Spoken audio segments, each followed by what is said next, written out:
all know, we have been here almost for the last 6 weeks, or more than 6 weeks. There have been a number of issues, especially on the goods that are coming through Uganda, maybe from Uganda or from somewhere else, but they come through Uganda. So we don't believe that all these things come from Uganda, but we believe that they come through Uganda. Yes. That's why you did not get a statement that said that these things are from Uganda, though we have seen the bags and all these are written with some companies that are in Uganda, but we believe that this is the route. And we really thank the Ugandan government of helping South Sudan and standing with South Sudan. We have been colleagues for a long time, and we are almost sister country.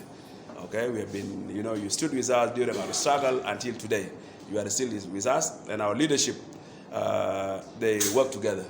Our presidents, they are friends, they are brothers, and they do their things. And that's why this issue has taken us this long. Otherwise, if it was a normal procedure, a decision would have been taken a long time ago. But of course, we have to involve the big people and all this. We may hear from you some of the concerns, but on our side, you know that a few weeks ago, our Bureau of Standard, in the last years, they did not have a better capacity.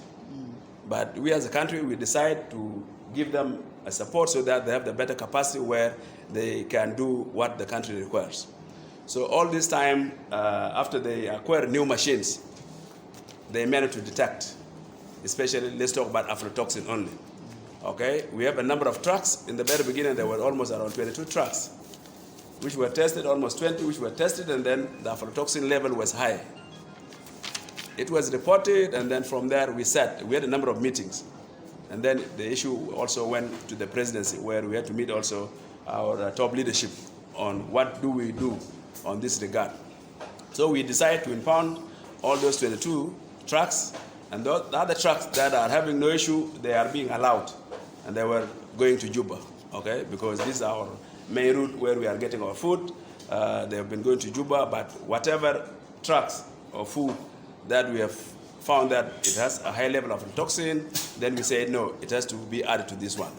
And we all know that in East Africa, there's a level of toxin which is allowed, okay, 10, okay? But in other countries, if you go to Europe, it's only 2. Other countries, it's only 5. But in East Africa, we accept 10. Okay, you have different type of aflatoxin. I think the technical people, they know you have B1, B2, G1, G2, and all this. Okay, so those are different type of aflatoxin, and they have a certain percentage that is allowed, and some of it is not allowed. If the aflatoxin is more than 10%, it's not allowed. Especially you have 5 from B1, 5 from B2. Yeah, but if you have 5 from 1, then it means that it covers the level and is above the aflatoxin. So after all this engagement, as a country, we sat and we have taken a decision. Okay, we have involved also your embassy in Juba, so that they are aware on what we are doing. So we have a total of 66 trucks. For your information, there were 63 plus another 3, they become 66. Those 66, they are held somewhere. We put them somewhere until we take a proper decision. And finally, the government has taken a decision to destroy that food. It was a decision that was taken, okay? But until today, they are not yet destroyed, okay? We have a second level. After those 66, after we did our testing, okay, we have sent also the sample to another third country where we need to confirm, is our lab is doing the real things? Are our machine are giving us the standard that we want?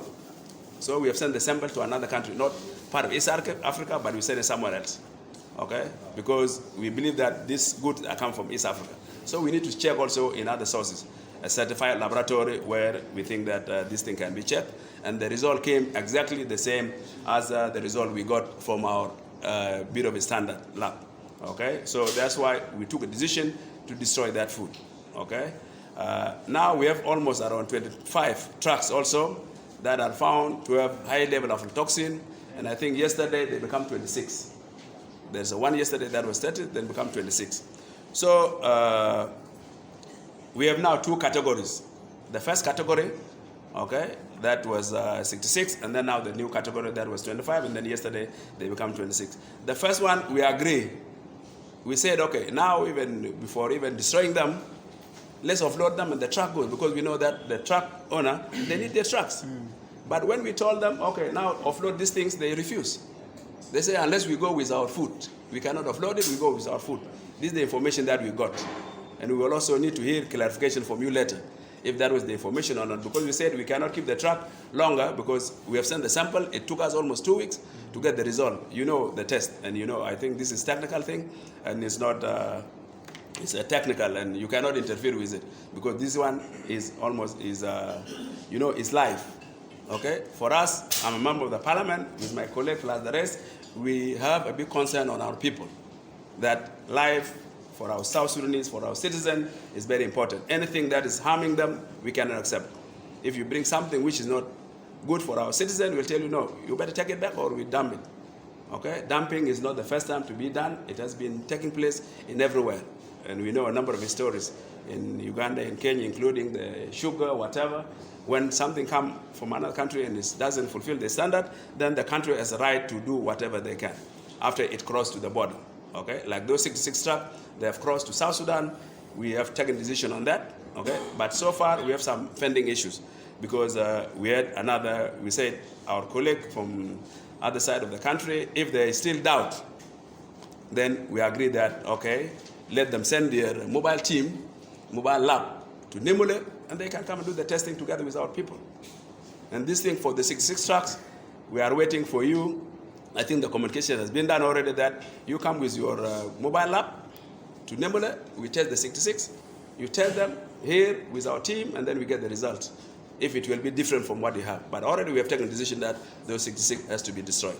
But for the doubt, so that at least we are on one page, then we want your technical team to come with their mobile lab as communicated by our high level, that please allow our team to come and with their mobile lab to come and also do the testing. So we are waiting for you to come with your mobile lab to do testing in Nimule, where we can now do it together with our team, then we'll see the result if that, okay? So that's why we did not destroy those food until now. So we are waiting for this lab, okay? So these are the issues. The 26 trucks that has just come, the 25 plus one of yesterday, we said now we don't want to destroy it. You take it back because we don't want it to be consumed by our people because our lab got it that it has high level of toxin. So we are here to hand it over to you officially that these trucks, they come from that side, please take them back. We don't need them here and we don't need our people to consume it. Okay? But the 66, we are waiting for your mobile lab to come and do the testing with our team and then confirm if what we did is wrong or not. Okay, so I think those are the 2 points that we came for, and we want to hear from you that what is your take on this. Okay, I think if there is anything that need to be added by my colleague, they can add. Otherwise, we took a decision as a government, including all the departments. The 66 trucks have to remain. We are waiting for your mobile lab. We do testing in Nimule, and then we see the result. And then later on we can say what. But already we took the decision that this food has to be destroyed. But for the time being, we are waiting for your lab to come and do the mobile testing in Nimule. Okay? That's number one. Number two is to hand over to you the 26 trucks. Then you take it back today. You take it back to where they come from. So I think those are the decisions that we have taken as a country because of our citizens. So let me start with thanking you. I take these gentlemen and ladies as communication from the chair because the chairman has stated the position in terms of history, how we arrived at this situation, and the actions that he and his government and his team have thought through and decided to take. So I want to, first of all, thank you and reiterate, too, that the history that binds us as countries is not just yesterday. Yesterday for me is 1955. That's what I call yesterday. When our two countries began collaboration on resistance, but this is yesterday. The longest is that almost all Ugandans come from South Sudan because in the year 1500, those of us who read history, the people who eventually formed what we call 3/4 of Uganda, if you put a border now, they would all be South Sudanese. My recents are also very long. 1872, when Samuel Baker crossed here from Bor, Tirangore in Torit, came here at Fort Patiko, we did not have these borders. We were crossing each other's territories as people. But we have now international regulations and laws and borders, and we have to respect them, but it doesn't take away our history and our culture. And so we have had a relationship in the military, a relationship in politics. Our two movements that lead our countries are yoked together.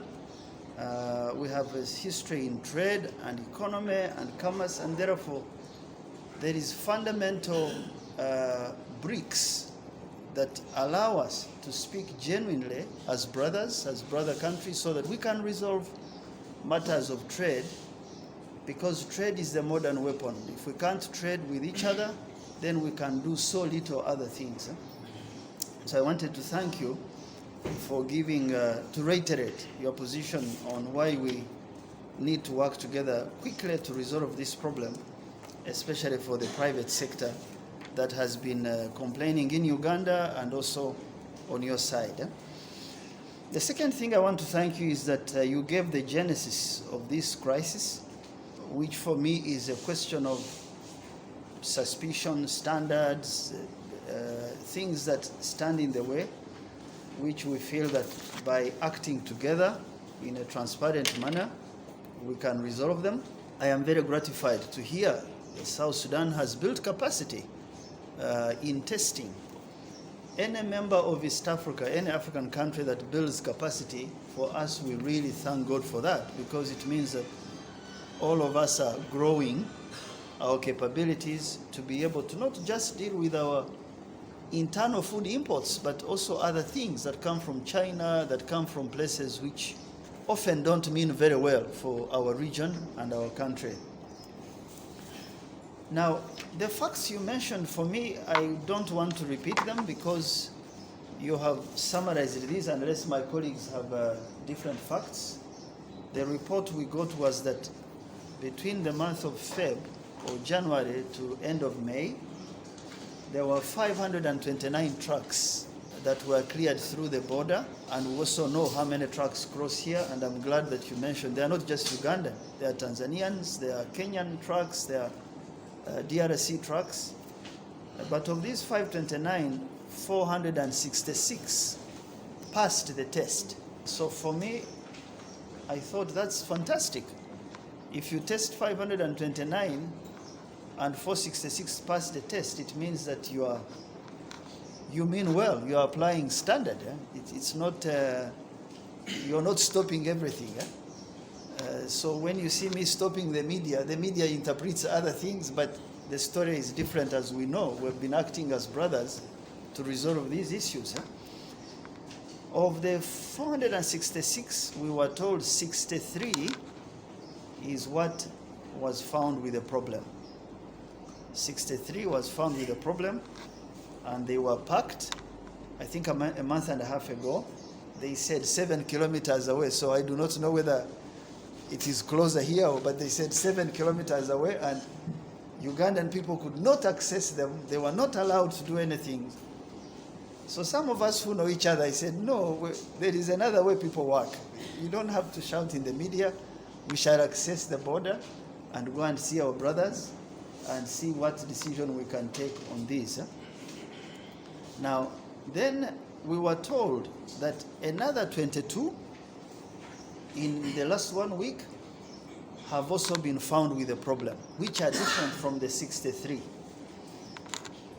So the 22 is what was going to be handed over at the border, but not connected with the 63. And then finally, they said, the last conversation I had on Tuesday with the Honorable Minister, Kwol of Commerce, I have to thank the side of South Sudan because they have been available to me on phone. I've spoken to the Honorable Minister for Foreign Affairs, the Honorable Minister for Trade and Commerce, and the Undersecretary.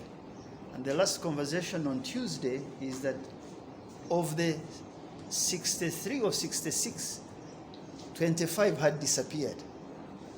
So I don't know whether that's still the same position or it has changed. The 25 disappeared, so I said state the fact. Since we're coming, we will see. So these are the facts I have before we walked into the room. Mr. Chairman, you presented new facts. Category 1 is not 63, it is 66 from your side. And all of them are still there, nothing, you've not had anything that has disappeared, so they are there. Category 2 are no longer 22, they are 26, and those you want to hand them over.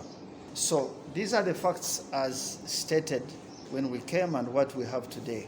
What we wanted to achieve today, some of it, you have really touched it. And so I will be very fast so that I can hand over back to you. When you are dealing with matters of international trade, but you have a brotherly relationship, there is what you call a minimum agenda. What can we do to resolve problems which affect both our economies? And our first position was that all the trucks have done no mistake. Any truck that is carrying food is not owned by the person who bought the food or sold the food. When a truck is held for a month, it affects another industry altogether. It affects fuel, it affects jobs of those turnmen, plus the owners of the trucks begin to impose a penalty on those who hired those trucks, and it becomes problematic. The other danger is that it is the same trucks which are required to carry more food across all our borders, not just the border at Nimule, at Elegu, or at the borders with South Sudan or Kenya, but with Congo, with Kenya. All these trucks are the same. Move around. They move around. So I'm very gratified to hear that we share the same position, that the trucks, all trucks should be released. And if they are released immediately, then now we isolate the problem. We say, this is no longer an issue, let's now focus on the food. If that's the position, my team and I, we welcome that, and we welcome it immediately, because it has been a major issue in Uganda with the business community. As a matter of fact, it was the one that triggered off the negative press, because we always sell food, but we don't sell trucks, we don't sell fuel. So that I want to welcome.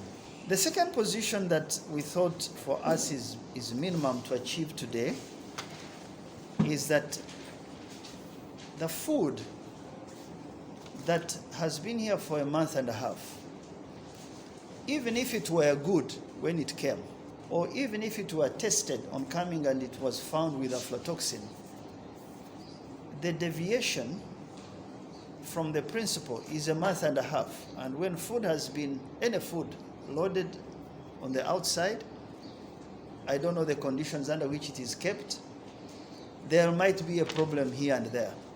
So our position was that we would clear storage for that food at the common border. We've asked the Revenue Authority to provide warehousing, remove the food, put it in one place, under witness, so that it's not Uganda taking it back, because we don't want to take back food if it is destroyed, if it is defected. It affects all our other trading globally. We don't want to do that.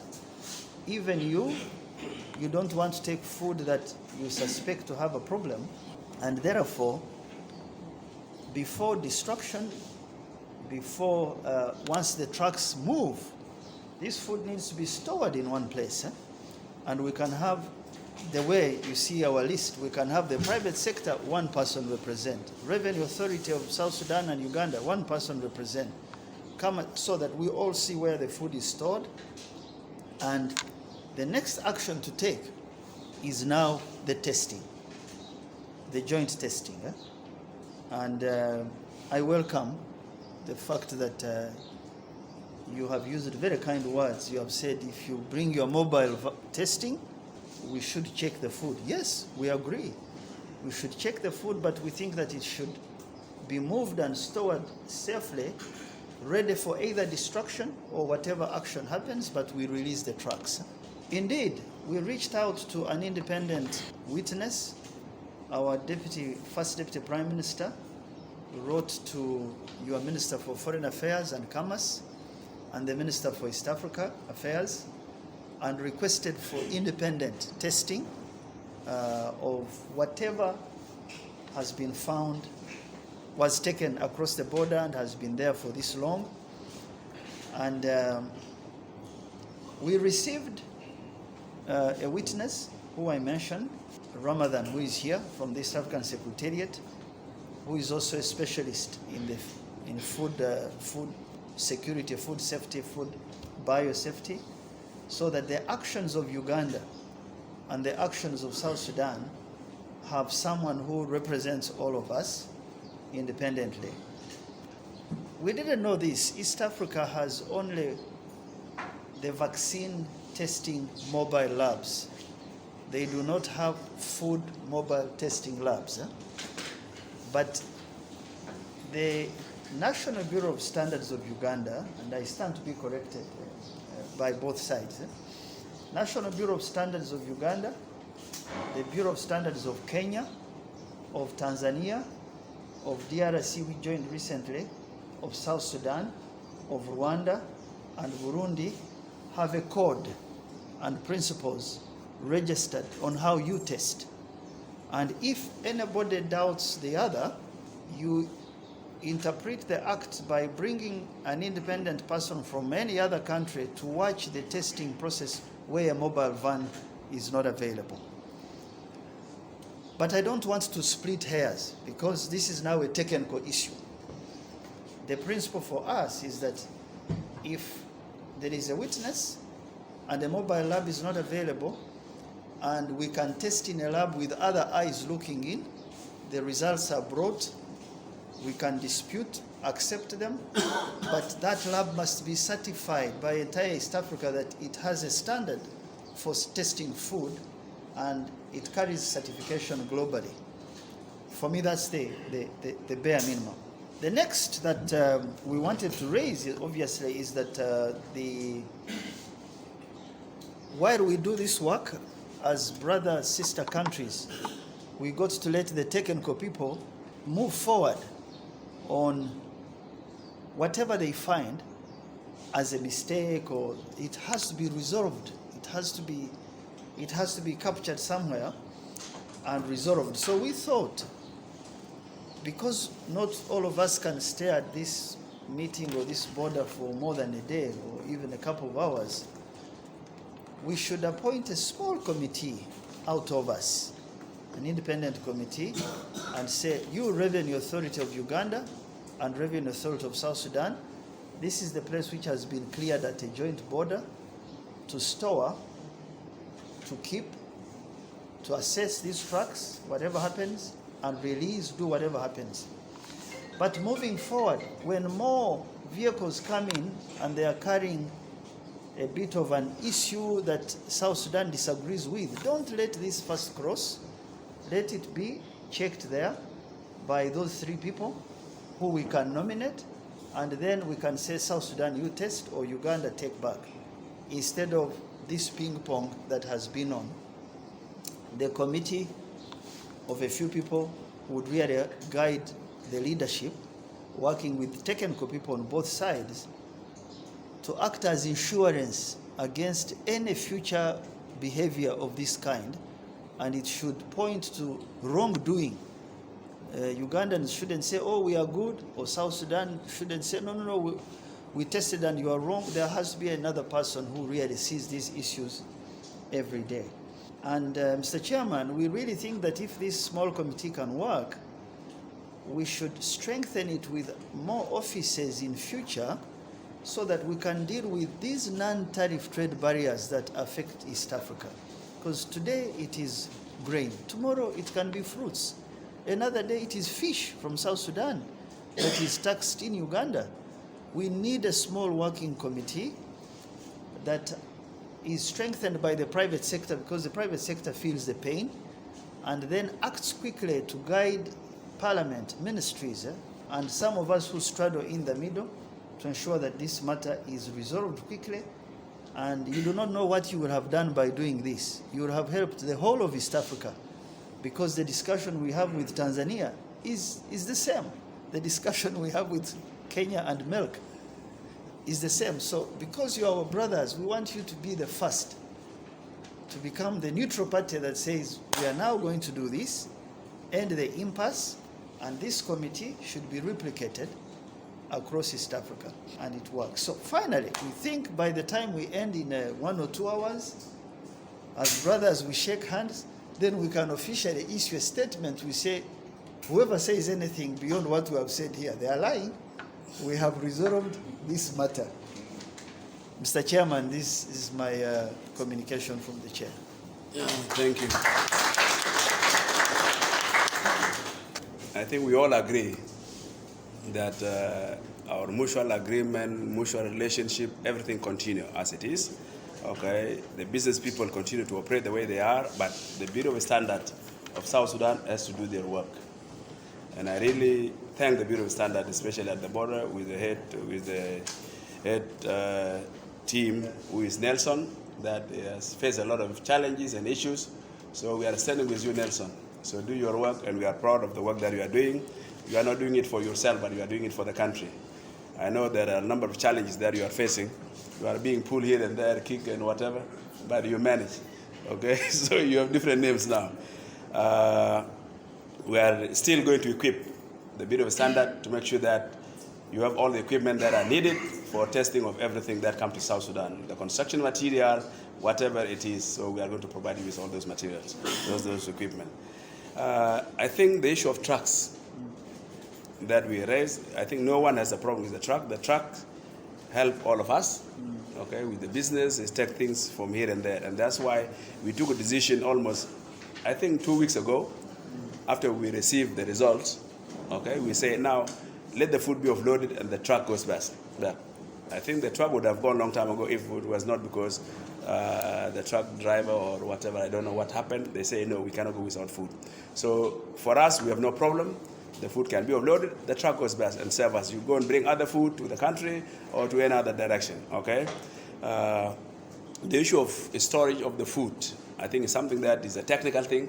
We need to discuss where to put the food and all this whatever.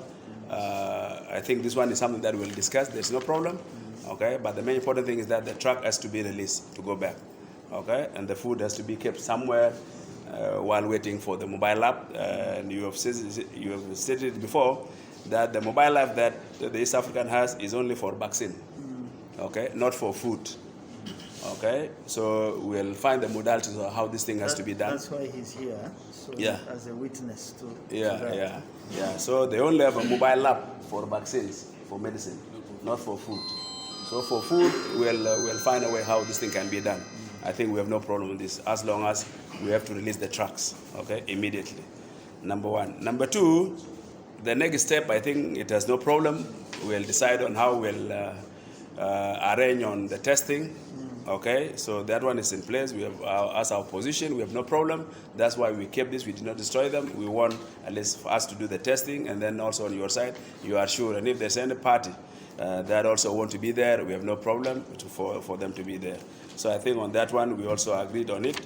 The issue of having a small committee, I think is very important, so that this small committee can, resolve the dispute. Especially between the business people, there should be a member from the business people, yes, from custom, from NRA, from Bureau of Standards, from trade, of both sides. I think we need to work out these committees so that at least they can operate, and then we see their term of reference and all this whatever, that what is their main job, okay? I think it's something that we can work on it, and then we strengthen them so that at least they can address most of those issues, and they will be aware of the issues that are happening. Things to do with a standard, these are technical things, and no one can interfere because it goes to the life of people. This one, no one can touch it. That's why, as the parliament, we have come in, because when this thing happened, so it was, by the way, in February, this is when this, after the press from Uganda said that, they suspect whatever, aflatoxin in Uganda. And that one, I think it was all over social media. And that's why the Kenyans start closing their border, and then also I think Tanzania and all this, okay? but we could not have equipment by then to detect all these things until recent. Okay, and that's why now we have scaled up our Bureau of Standards so that they have all the needed tools so that they make a proper testing. And this will also go to the business people, and I want to tell you, especially the business people, that please abide by the standard. Okay, don't just get your things in Konyo of Uganda. We have another Konyo here also in Juba. You know Konyo, this is the local place. Okay, because some business people, they just go and get them in cheaply somewhere. You pack them in the car, you take them. Some they get them in Konyo of Juba, and they send them somewhere. The same also for some of you, you get them in Konyo of Uganda, not even from the main places. Okay, and you don't know the storage, the whatever that has taken place, and those are the challenges. Okay, so you buy things from a better place, because now you are sending it to another country. Okay, because people say that, you know, these people are selling us bad food. And this is what people are saying. And we are telling them, no, this is not from Uganda, but they are passing through Uganda. So we don't know the source. Okay? And then we have issue. Most of those trucks, the food they brought, you cannot get a letter of origin. You don't know where this one come from. And you know we are having rules. So please take it serious. We need to have a letter of origin. When you come with your food, the letter of origin has to be presented to Bureau of Standard. Okay? Most of these trucks, they don't have. Some of them, they have a photocopy of other trucks. Okay, of other truck. There is no COC, certificate of conformity or certificate of of conformity.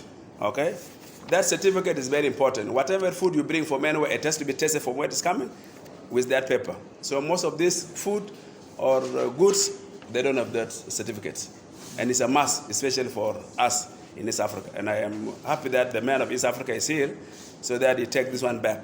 You need to inform all those, all the shipment agents, and we instructed our Minister of Trade to issue that letter, that all the consignment or all the food that's coming, it has to come with the certificate of COCs, okay, with that certificate, with letter of origin, and then with all the accompanying document. With all that, we'll send back the food. Not to you as a country, but to where it come from. Yes. And you go and deal with those things. And that's why we decided that this 22 or 25 trucks has to go back, okay? Take note of this. The food has to come from origin somewhere, and it has to have all those tests that has been done. We have 3 companies that were appointed by the Bureau of Standards that go and do your COCs and come with the papers, because those are companies that are recognized worldwide. You bring from China, from Dubai, from wherever all, come with your paper. Okay? Most of the paper we got, most of them are fake papers. Okay? But we don't want to talk about it. Okay? But just for your information, so that you know. Okay? We don't want to talk about it, but those are the realities. Okay? I asked the business people through our Bureau of Standards that ask them all these 66 trucks. Let them provide you all those letters. The COC, the letter of origin, nothing until today. Nobody has come with that. Okay? Yeah, so on your side also, I think you also need to talk to your business people, to the business people that are coming from anywhere, especially the East African. Please inform that business people, the freight, those container people, that let them accept things with those documents. Otherwise, we are now scaling up our Bureau of Standards. And tomorrow, we don't want you to blame us. This is our discussion, and it's a brotherly, friendly discussion. Tomorrow, as a country, we'll take rules in place.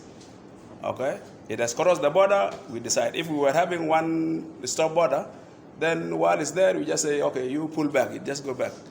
But now we don't have one stop border. So you check your thing, and then now it crosses to us. So when it crosses to us, it's 100% our responsibility. But because of the relationship, we say no.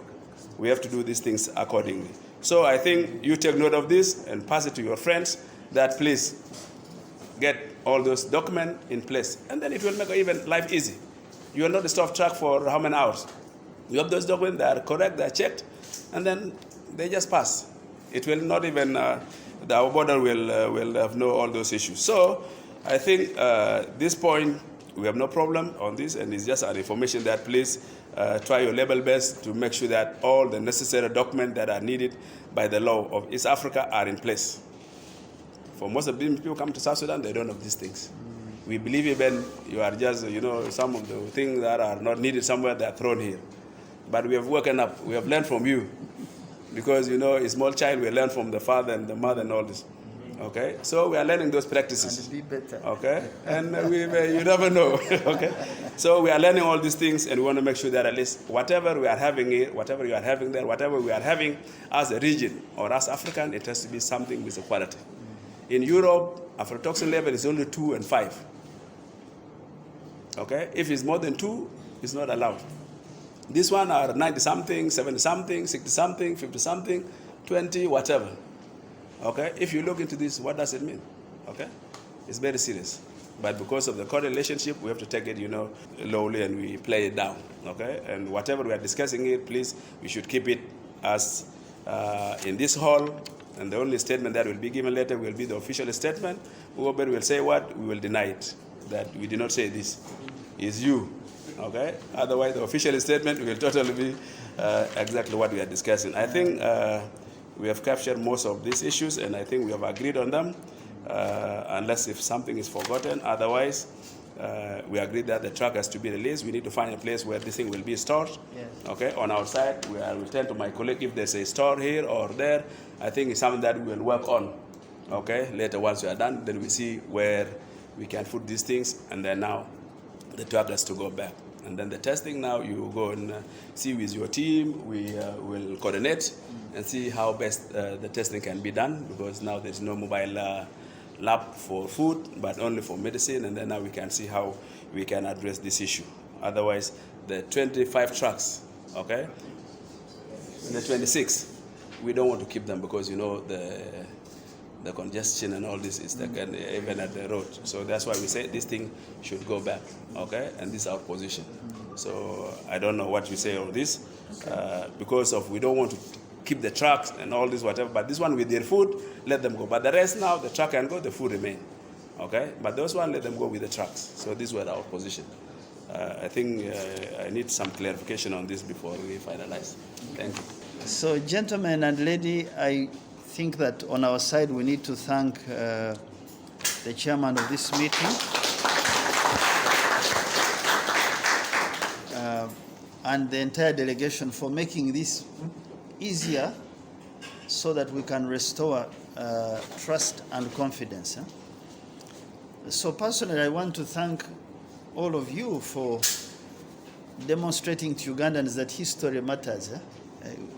When I'm teaching, people think that Uganda and South Sudan began in 2005 with MTN. They just and DSTV. So history is so important because we can't solve tomorrow's problems if we are not very alert to yesterday's situation. So I welcome all of you, the positive comments on history, and to assure you again that truly in the year 1500, those two brothers, one was called Kato Kimera, another one called Rukidi Mpuga, they started the two largest kingdoms of Uganda, out of which the British formed the British couldn't pronounce Buganda, they called it Uganda. But those two brothers, their father came from here, so I know what I'm talking about. So I wanted to thank you. You are also Sudanese. I just wanted to stand firm and thank you for allowing to speak plainly. Everybody who has spoken here has spoken now my language. I could be on that side, but I'm on this side. So it's very important that we keep this relationship going. Yeah? I'd like to hear from you. Please email us at info@tapmedia.com and visit our website at www.tapmedia.com. You can also visit our offices located at Tomosi Business Park, Luzira, Port Bell Road, or call 0414-220-702. Thank you.